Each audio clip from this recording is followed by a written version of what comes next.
Why does a cake sink in the middle? Why does it come out dense or crack right down the top? It is not bad luck, and it is usually not the recipe either. Today, we're looking at the mechanics of cake baking and how a few simple adjustments can fix your baking failures permanently. Let's start with that sinking center. A cake rising is essentially a race. You need the batter to expand, but you also need the structure of the cake to bake and lock those air bubbles in place before they pop. Most sinking happens because of a heavy hand with the baking powder or baking soda. It is easy to assume that adding a little extra leavening will give you a taller, fluffier cake. In reality, it does the exact opposite. When there's too much leavening, the carbon dioxide bubbles expand far too fast. They get huge, merge together, and rise right to the surface. But because this expansion happened so rapidly, the internal temperature of the cake hasn't reached the point where the flour starches gelatinize and the egg proteins coagulate. You have essentially built a house at top speed, but forgot to let the concrete foundation dry. The gas escapes through the top of the batter, leaving a hollow space inside, and the entire center collapses under its own weight as it cools. Always measure your leavening agents precisely by spooning them into your measuring spoon and leveling them off with the flat edge of a knife. There is another incredibly common reason cakes sink, and it has nothing to do with your ingredients. It has to do with the oven door. We all like to check on our baking, but opening that door too early is a fatal error. In the first 20 minutes of baking, your cake is relying on water vapor and expanding gases to hold its shape. If you open the door, the ambient temperature inside the oven drops by as much as 50 degrees in a matter of seconds. That sudden drop causes the water vapor inside the batter to lose pressure and condense. Without that internal pressure holding the walls up, the delicate unbaked structure simply caves in. Use the oven light and never open the door until the cake is at least 3/4 of the way through its baking time. Now, what if your cake didn't sink, but it came out heavy and dense, almost like sandwich bread? That comes down to how you handle your flour. Flour contains two proteins, glutenin and gliadin, that link together to form gluten when they get wet and are pushed around. Gluten is great for a chewy loaf of sourdough, but terrible for a light, fluffy cake crumb. This is why the type of flour you use matters. All-purpose flour sits at about 10 to 12% protein. Cake flour, on the other hand, sits around 7 or 8%. That might not sound like a massive difference, but in baking chemistry, it dictates the entire texture. Cake flour has a finer texture. The starches in cake flour swell and absorb liquid faster without needing to be mixed as long. Every single second you spend mixing flour into your wet ingredients, you are building tiny elastic bands in your batter. If you mix too long or at too high of a speed, those bands get so tight that the leavening gases cannot push through them to make the cake rise. This is exactly why recipes tell you to alternate adding your dry and wet ingredients in batches.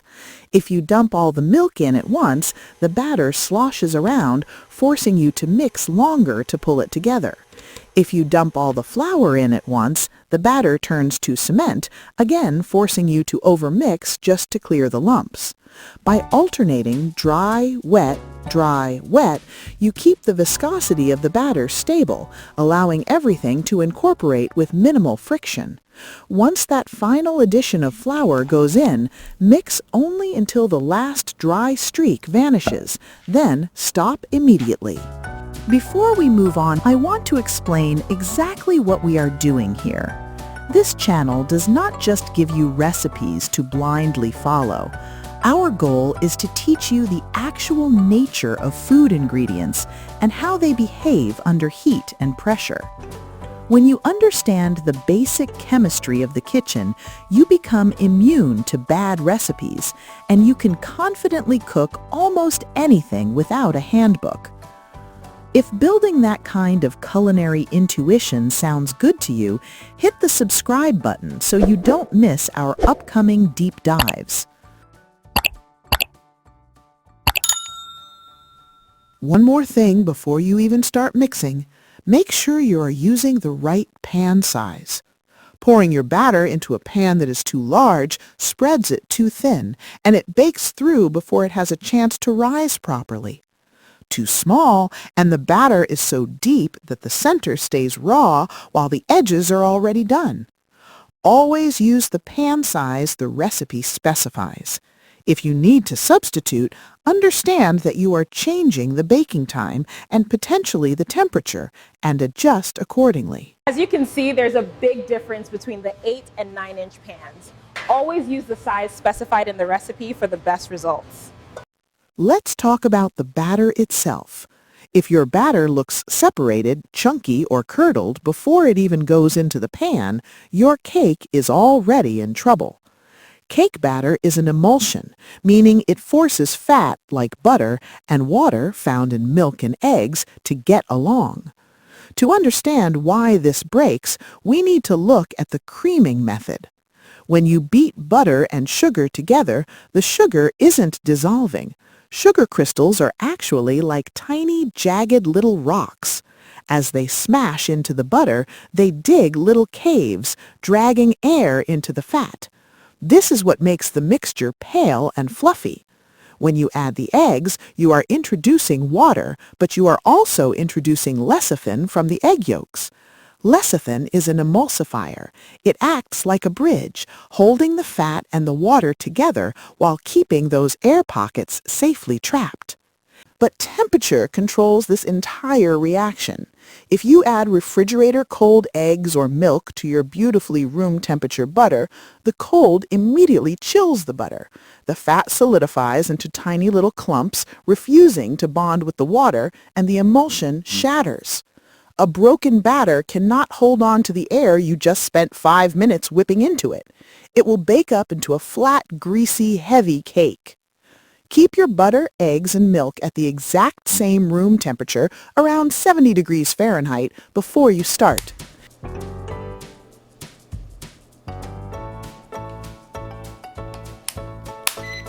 If you forget to take your eggs out, don't panic. Just place them in a bowl of warm water for 5 to 10 minutes.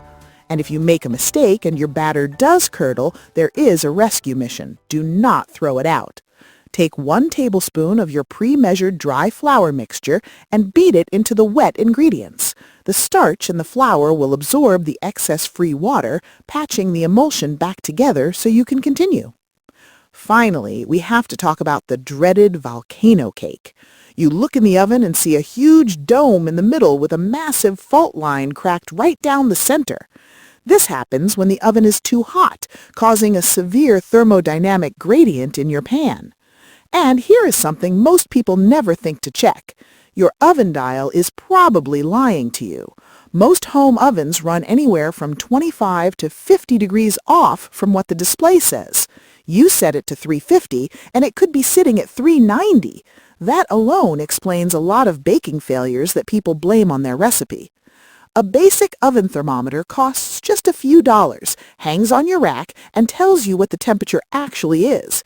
It is probably the single most impactful baking tool you can own, and almost nobody uses one. When batter hits high heat, the edges of the pan heat up rapidly.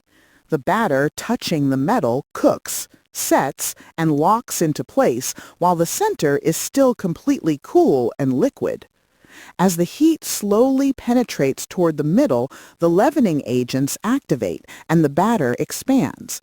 But because the edges are already locked in like a brick wall, that expanding center has nowhere to go but straight up. It pushes violently through the top crust, tearing it open. Your baking pan plays a massive role in this too. Dark, non-stick pans absorb heat much faster than light aluminum pans, making this edge setting problem much worse. If you are using dark pans, you should automatically drop your oven temperature by 25 degrees. But the ultimate fix for a volcano cake is managing how heat hits the outside of the pan. You can wrap your pans in damp baking strips.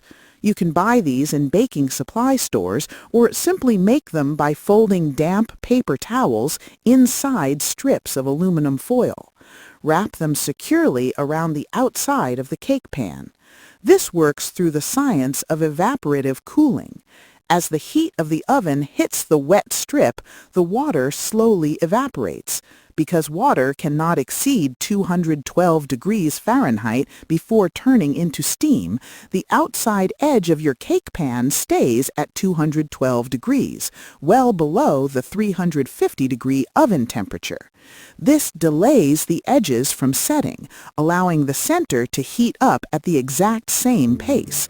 The entire cake rises completely flat and even. Even minor issues like a dry, crumbly texture come down to simple science.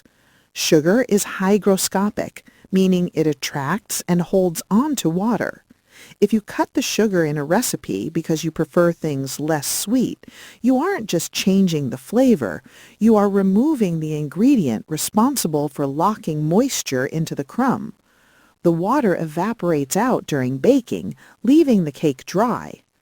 Similarly, overbaking by just 3 or 4 minutes allows too much moisture to escape.